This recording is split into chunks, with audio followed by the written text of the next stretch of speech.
ओम नमः शिवाय। शिव पार्वती माता की जय। भक्तों, आज हम सुनेंगे सोमवार की व्रत कथा।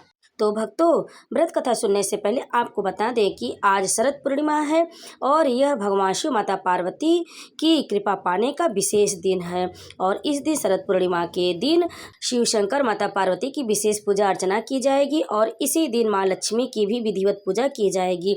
और जो भक्त सच्ची श्रद्धा और भक्ति से इस दिन भगवान शंकर माता पार्वती की पूजा अर्चना करेंगे, उनकी समस्त मनोकामना पूर्ण होगी। और इस दिन भगवान विष्णु माता लक्ष्मी जी की पूजा का भी विशेष महत्व है, क्योंकि आज शरद पूर्णिमा का दिन बहुत ही शुभ दिन है।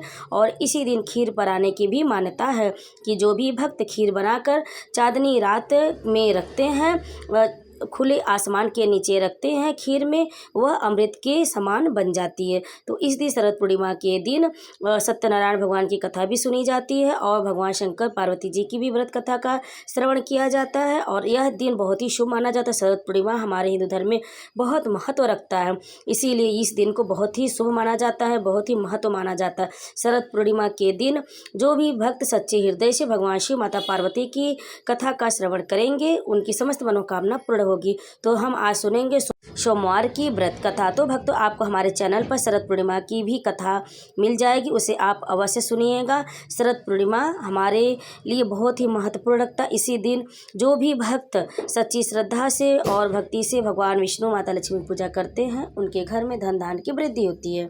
आज 6 अक्टूबर 2025 को शरद पूर्णिमा का त्यौहार मनाया जाएगा। शरद पूर्णिमा का त्यौहार बहुत ही हमारे लिए महत्वपूर्ण होता है। तो भक्तों, आज शरद पूर्णिमा के दिन भगवान विष्णु माता लक्ष्मी की विधिवत पूजा करें और उनका आशीर्वाद प्राप्त करें। तो भक्तों, चलिए आज सुनते हैं सोमवार की व्रत कथा, जिसके सुनने से सभी मनोकामनाएं पूरी होती है। सुख संपत्ति, धन, पुत्र पौत्र की प्राप्ति होती। जो भी भक्त सच्ची श्रद्धा और भक्ति के साथ सोमवार की इस व्रत कथा का अंत तक श्रवण करेंगे, उनकी समस्त मनोकामना पूर्ण होगी। उन पर भगवान शिव और माता पार्वती की विशेष कृपा होगी। तो चलिए एक बार कमेंट में हर हर महादेव लिखते हुए, शिव पार्वती की जय लिखते हुए इस व्रत कथा का अंत तक श्रवण करें और हमारे चैनल को सब्सक्राइब जरूर कर ले। और इस व्रत कथा का श्रवण आप अंत तक अवश्य करें, तभी आपको संपूर्ण फल प्राप्त होगा यह कथा सुनने का। तो प्रेम से बोलिए भगवान शिव माता पार्वती की जय। एक बार किसी एक नगर में एक साहूकार था। उसके घर में धन की कोई कमी नहीं थी, लेकिन कोई संतान न होने के कारण वह बहुत दुखी था। संतान प्राप्ति के लिए वह हर सोमवार को व्रत रखता था और पूरी श्रद्धा के साथ शिव मंदिर जाकर भगवान शिव और माता पार्वती की पूजा करता था। उसकी भक्ति देखकर एक दिन माँ पार्वती प्रसन्न होकर भगवान शिव से साहूकार की मनोकामना पूर्ण करने का निवेदन किया। पार्वती जी के आग्रह पर भगवान शिव ने कहा, हे पार्वती, इस संसार में हर प्राणी को उसके कर्मों का फल मिलता है और जिसके भाग्य में जो हो उसे भोगना ही पड़ता है। लेकिन पार्वती जी ने साहूकार की भक्ति देखकर उसकी मनोकामना पूर्ण करने की इच्छा व्यक्त की। माता पार्वती के आग्रह पर शिव जी ने साहूकार के पुत्र प्राप्ति का वरदान तो दिया, लेकिन उन्होंने बताया कि यह बालक 12 वर्ष तक ही जीवित रहेगा। माता पार्वती और भगवान शिव की बातचीत को साहूकार सुन रहा था, इसलिए उसे ना तो इस बात की खुशी थी और ना ही दुख। वह पहले की भांति शिव जी की पूजा करता रहा। कुछ समय के बाद साहूकार की पत्नी ने एक पुत्र को जन्म दिया। जब वह बालक 11 वर्ष का हुआ तो उसे पढ़ने के लिए काशी भेज दिया गया। साहूकार ने पुत्र के मामा को बुलाकर उसे बहुत सारा धन देते हुए कहा कि तुम इस बालक को काशी विद्या प्राप्ति के लिए ले जाओ। तुम लोग रास्ते में यज्ञ कराते जाना और ब्राह्मणों को भोजन दक्षिणा देते हुए जाना। दोनों मामा भांजे इसी तरह यज्ञ कराते और ब्राह्मणों को दान दक्षिणा देते काशी नगरी निकल पड़े। इस दौरान रात में एक नगर पड़ा, जहाँ नगर के राजा की कन्या का विवाह था, लेकिन जिस राजकुमार से उसका विवाह होने वाला था वह एक आंख से काना था। राजकुमार के पिता ने अपने पुत्र के काना होने की बात को छुपाने के लिए सोचा, क्यों न उसने साहूकार के पुत्र को दूल्हा बनाकर राजकुमारी से विवाह करा दो। विवाह के बाद इसको धन देकर विदा कर दूंगा और राजकुमारी को अपने नगर ले जाऊंगा। लड़के को दूल्हे के वस्त्र पहनाकर राजकुमारी से विवाह करा दिया गया। साहूकार का पुत्र ईमानदार था, उसे यह बात न्याय संगत नहीं लगी। उसने अवसर पाकर राजकुमारी के दुपट्टे पर लिखा कि तुम्हारा विवाह तो मेरे साथ हुआ, लेकिन जिस राजकुमार के संग तुम्हें भेजा जाएगा वह एक आंख से काना है। मैं तो काशी पढ़ने जा रहा हूँ। जब राजकुमारी ने चुन्नी पर लिखी बातें पढ़ी तो उसने अपने माता पिता को यह बात बताई। राजा ने अपनी पुत्री को विदा नहीं किया, फिर बारात वापस चले गए। दूसरी ओर साहूकार का लड़का और उसका मामा काशी पहुंचे और वहां जाकर उन्होंने यज्ञ किया। जिस दिन लड़का 12 साल का हुआ उस दिन भी यज्ञ का आयोजन किया गया। लड़के ने अपने मामा से कहा, मेरी तबीयत कुछ ठीक नहीं है। मामा ने कहा कि तुम अंदर जाकर जाकर आराम कर लो।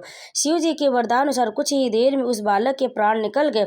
मृत भांजे को देख उसके मामा ने विलाप करना शुरू किया। संयोगवश उसी समय शिव जी और माता पार्वती उधर से जा रहे थे। पार्वती माता ने भोलेनाथ से कहा, स्वामी, मुझे इसके रोने के स्वर सहन नहीं हो रहे, आप इस व्यक्ति के कष्ट को अवश्य दूर करें।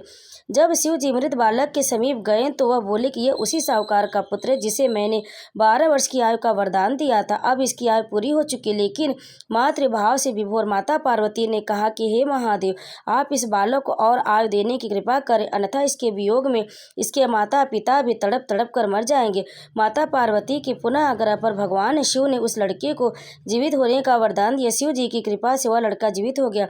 शिक्षा पूरी करके लड़का मामा के साथ अपने नगर की ओर वापिस चल दिया। दोनों चलते उसी नगर में पहुंचे जहां उसका विवाह हुआ। तो उसी नगर में भी उन्होंने यज्ञ का आयोजन किया। उस लड़के के ससुर ने उसे पहचान लिया और महल में ले जाकर उसकी खातिरदारी की और अपनी पुत्री को विदा किया। इधर साहूकार और उसकी पत्नी भूखे प्यासे रहकर बेटे की प्रतीक्षा कर रहे थे।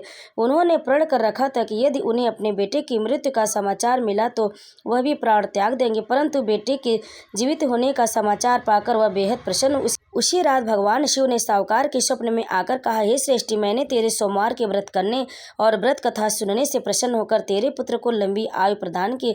इसी प्रकार जो कोई सोमवार व्रत करता है या कथा सुनता और सुनाता है, उसके सभी दुख दूर होते और सभी मनोकामनाएं पूर्ण होती। तो प्रेम से बोलिए भगवान शिव और माता पार्वती की जय।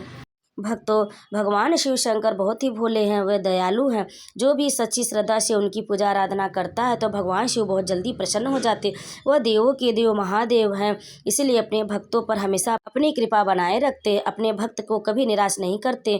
जो भी सच्ची भावना से भगवान शिव माता पार्वती की विधि विधान से पूजन करते हैं, उनकी कथा का श्रवण करते हैं, उनकी समस्त मनोकामना भगवान शिव माता पार्वती अवश्य पूरा करते।